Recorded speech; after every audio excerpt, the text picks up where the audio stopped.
So I'm coming up to my 200th video.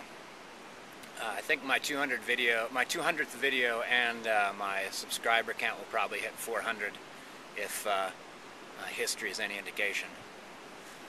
Um, and I thought, I'd do a couple things that,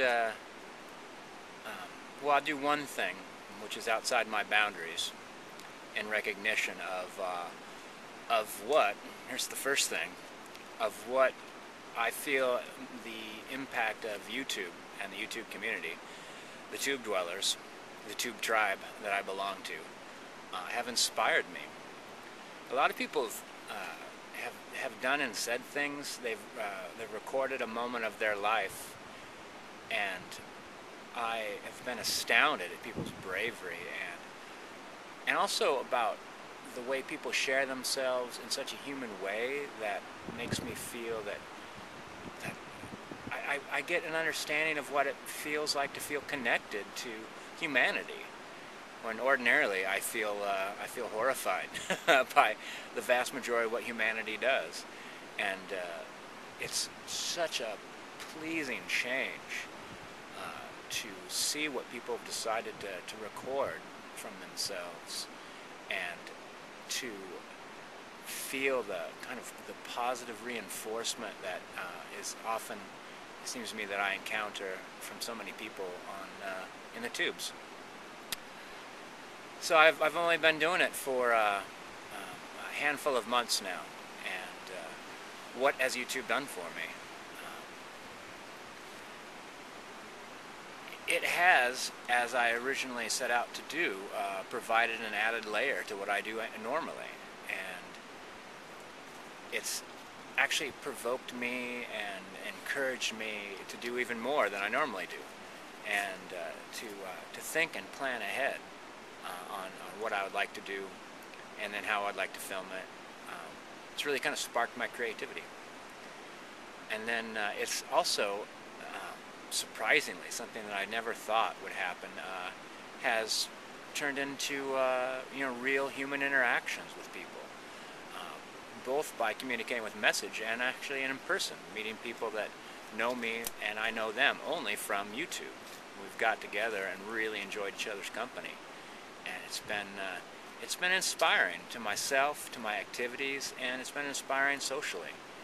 And I spend so much time, as you see, out in nature by myself with my dog, that anything really that brings human beings, especially lovely, kind human beings, into my life is only going to make me a richer and a happier person.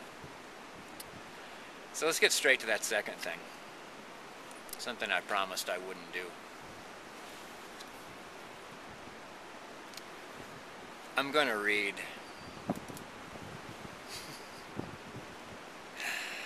the first chapter of Cannery Row by John Steinbeck. Is his name John? It is John. Here we go. Cannery Row in Monterey in California is a poem, a stink, a grating noise, a quality of light, a tone, a habit, a nostalgia, a dream. Cannery Row is the gathered and scattered tin and iron and rust and splintered wood, chipped pavement and weedy lots and junk heaps, sardine canneries of corrugated iron, honky-tonks, restaurants and whorehouses, little crowded groceries and laboratories and flop houses. Its inhabitants are, as a man once said, whores, pimps, gamblers, and sons of bitches, by which he meant everybody. Had that man looked through another peephole, he might have said saints and angels, martyrs and holy men, and he would have meant the same thing. In the morning, when the sardine fleet is made a catch, the purse-seiners, might not be how that's pronounced, waddle heavily into the bay, blowing their whistles. The deep-laden boats pulling against the coast, where the canneries dip their tails into the bay. The figure is advisedly chosen, for if the canneries dip their mouths into the bay, the canned sardines which emerge from the other end would be, metaphorically at least, even more horrifying. I like sardines. Then cannery whistles scream, and all over the town men and women scramble into their clothes and come running down to the row to go to work. Then shining cars bring the upper classes down, superintendents, accountants, owners who disappear into their offices.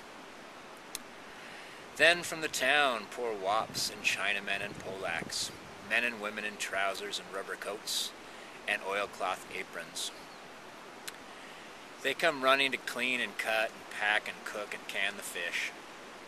The whole street rumbles and groans and screams and rattles, while the silver river of fish pour out of the boats, and the boats rise higher and higher in the water till they are empty. The canneries rumble and rattle and squeak until the last fish is cleaned, and cut and cooked and canned, and then the whistle screams again, and then the dripping, smelly, tired wops, Chinaman and Polak, men and women straggle out and droop their way up the hill into town, and Cannery Row becomes itself again. Quiet and magical, its normal life returns.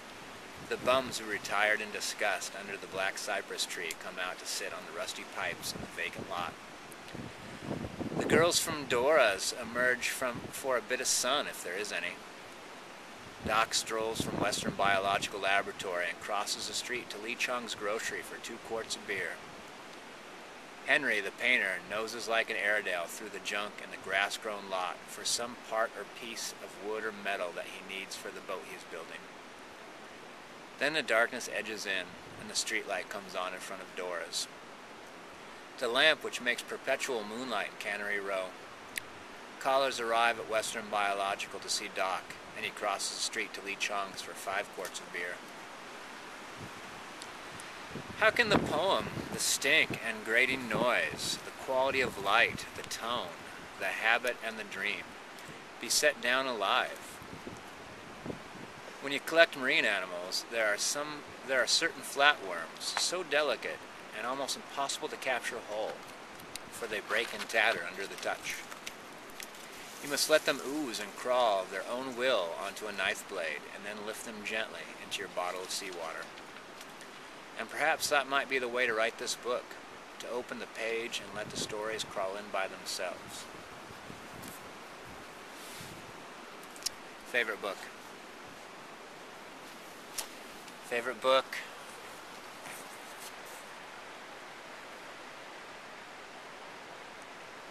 On the Foot of Mount Hood by the Sandy River.